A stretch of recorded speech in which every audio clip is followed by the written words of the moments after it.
দুরূদ শরীফ।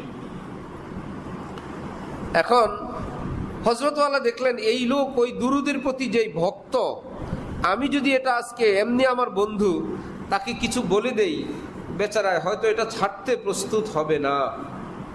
কি ভাষা? হযরত বললেন, হ্যাঁ এটাও একটা দুরুদ। এই দুরুদটা নবীর উম্মত বানাইছেন, আর কিছু দুরুদ আছে স্বয়ং নবীজি নিজে বানায়া উম্মতকে দিয়ে গেছেন। আপনি কোনটা আমল করবেন?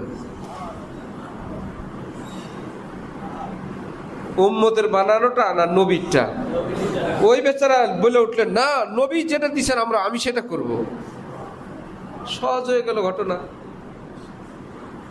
এটাও একটা দুরুদ, এটা নবীর কোন উম্মত বানাইছেন। আর কিছু দুরুদ আছে যেগুলো স্বয়ং হাদিস শরীফের কিতাবে আছে। কিছু ভাইয়েরা সাধারণ মানুষকে ধোকা দেয়, কি বলে জানেন? যে নবীজির উপর দুরুদ, এটা কি নবী শিখাই দিবেন? এটা তো আমরা করব। যাকে তাজ তোয়াজ করব, সম্মান করব, এটা কি তিনি বলে দিবেন? যারা সম্মান করবে তারা তাদের মন মতো করবে। এই জন্য দুরুদ বানানোর রাস্তাটা ক্লিয়ার করে। দুরুদ শরীফ এটা ইসলামের অংশ। দুরুদ শরীফ কিসের অংশ? এটা একটা আমল। এটা তো বুঝি আমরা, আমল মানে ইসলামের অংশ। আর ইসলামের কোনো অংশ নবীজি বলা ব্যতীত বাকি রেখে যান নাই। এখানে শরম, নবীজি নিজের নামে নিজে দুরুদ কেমনে বলবেন, এই শরম ওনার জন্য জায়েজ নেই। উনি নিজেই দুরুদ শরীফ পড়তেন, আল্লাহুম্মা সাল্লি আলা মুহাম্মদ। মুহাম্মদকে নিজেই নিজের উপর নিজে দুরুদ পড়তেন, আল্লাহুম্মা সাল্লি আলা মুহাম্মদ ওয়া আলা আলি মুহাম্মদ ওয়া বারিক ওয়া সাল্লিম। আশ্চর্য! আল্লাহ মুহাম্মদের উপর, মুহাম্মদের পরিবার পরিজনের উপর আয় আল্লাহ আপনি রহমত বর্ষণ করেন। আল্লাহুম্মা সাল্লি আলা মুহাম্মদ ওয়া আলা আলি মুহাম্মদ কামা সাল্লাইতা আলা ইব্রাহিম। নবীজি নিজে দুরুদ পড়তেন। নবীজি নিজে পড়তেন সাল্লাল্লাহু আলান নবিয়্যিল উম্মি, সাল্লাল্লাহু আলান নবিয়্যিল উম্মি। নিজে দুরুদ পড়তেন। এই জন্য দুরুদ শরীফ এমন না যে আল্লাহর ইবাদত কেমনে করব এটা আমাদেরকে নবী শিখাবেন, আর নবীজির দুরুদ কেমনে পড়ব এটা তো আর নবীজি শিখাইতে পারেন না। এটা তো শরমের ব্যাপার। এইরকম কথা বলার পারমিশন নেই। লা ইলাহা ইল্লাল্লাহ নবীজি কি এইটুকুন শিখা গেছেন না মুহাম্মদুর রাসূলুল্লাহ শিখাইছেন? নিজের নাম বলতে শরম পাইলেন না? কেমনি বলি আমার নাম? এই ক্ষেত্রে শরম করা জায়েজ নাই, বরং নবীজি নিজের উপর নিজে ঈমান আনতেন এই কালিমা পড়ে, লা ইলাহা ইল্লাল্লাহ মুহাম্মাদুর রাসূলুল্লাহ। এই কালিমা নিজে মাঝে মাঝে নিজেই পড়তেন। এটা ইসলাম। এখানে আমার আপনার যুক্তি, আমার আপনার বুদ্ধি দিয়ে নয়। রব্বুল আলামিন নবীজিকে বলছেন একটা শব্দও যেন বাকি না থাকে, আমার ইসলামের সব আপনি বয়ান করে আসবেন। সবটা তিনি বয়ান করে গেছেন। এই জন্য আলেম ওলামাদের শক্তি মজবুত। যে নতুন আইটেম দেয়, নতুন আইটেম দিলেই দেখে এটা কি নবীজি দিয়ে গেছেন, এটা কি কোনো সাহাবী বয়ান করছেন, তাবি তাবে তাবিন যারা নবীর হাতে স্বীকৃত মানুষ তারা কেউ বলছেন। যদি দেখা গেল না গোড়া থেকে আসে নাই, তখন বলেন যে ভাই এটা উম্মতের বানানো আমল, এটা নবীর বানানো আমল না। আমল কিন্তু উম্মতের বানানো। যেমন আমরা ছোটবেলায় দেখছি নাই, তারপরে দেখছি নাই। আমাদের মাঝামাঝি আমরা যখন হিফজ পড়ি তখন আমাদের কুমিল্লা চাঁদপুর অঞ্চলে একটা আমল নতুন করে বের হয়েছে। কি? যে আমরা নবীর প্রেম ভালোবাসায় এভাবে থাকবো না, আমরা আজানের আগে দুরূদ শরীফ পড়বো। ভাই দুরূদ শরীফ তো ভালো জিনিস।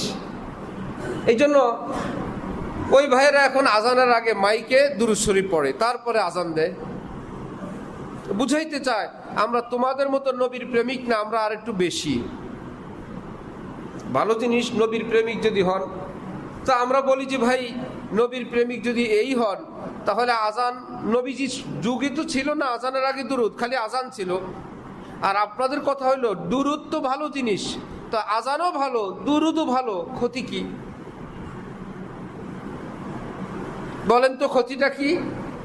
ক্ষতিটা হলো ইসলামের একটা ফেজ আছে, একটা চেহারা আছে।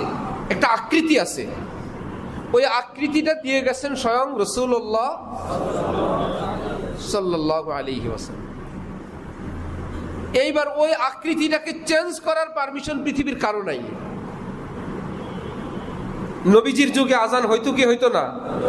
দুরূদ শরীফ সহ না।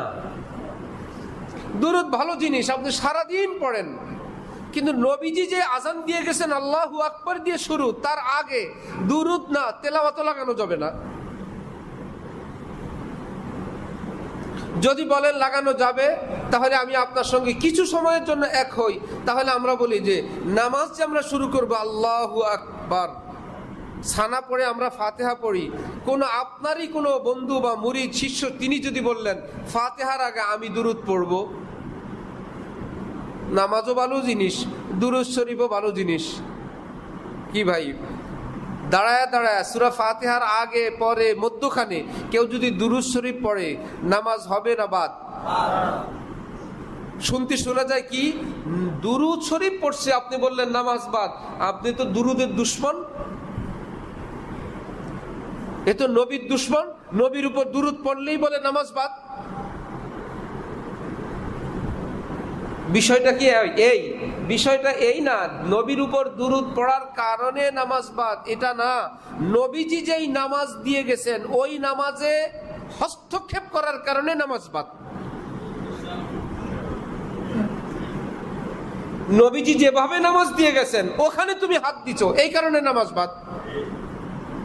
আত্তাহিয়াতুর জন্য বসলাম, আত্তাহিয়াতু ভালো জিনিস। একজনে বসে বসে যদি সূরা ইয়াসিন তেলাওয়াত করে, নামাজ হবে না বাদ? ভাই দুরূদ শরীফ পড়লেও বাদ, সূরা ইয়াসিন পড়লেও কেন বাদ? এই জায়গায় বসা অবস্থায় নবীজি কি বলছেন? আত্তাহিয়াতু পড়ো। প্রথম বৈঠক, যেখানে 2 বৈঠকের নামাজ, 3-4 রাকাতওয়ালা নামাজ, প্রথম বৈঠকে আত্তাহিয়াতু কতটুক? আবদুহু ওয়া রাসূলুহু, এই পর্যন্ত। ভুলবশত কেউ যদি দুরূদ শরীফ পড়ে ফেলেন, আল্লাহ পাক খুশি হবেন না সৌসেজদা? আল্লাহ সৌসেজদা তো খারাপ কাজ করলে, আমি তো দুরূদ শরীফ পড়ছি, এটাও একটা খারাপ কাজ। কেন? যে নবীজি আবদুহু ওয়া রাসূলুহু বলে থামতে বলছেন, তুমি থামো নাই, এটাই অন্যায়। আমি কি আপনাদেরকে কথা বুঝাইতে পারতেছি? ইসলামটা কি স্বাধীন, যে যেমন ভাবে পালন করবে তেমন, না নবীজি যেমন দিছেন? মাগরিবের নামাজকে আমরা 1 রাকাত বাড়াইতে পারবো? পারবো না। কি ব্যাপার? এইভাবেই দিয়ে গেছেন নবীজি, কি মুশকিল? হালকা একটু ময়লা শরীর থেকে বের হইলে, হাওয়া বের হইলে উযু শেষ, পেটের ভিতরে আর কিছু নাই, সেটা সহ নবীজি বলছেন সেটা সহ হবে, তোমার কোনো যুক্তি চলবে না।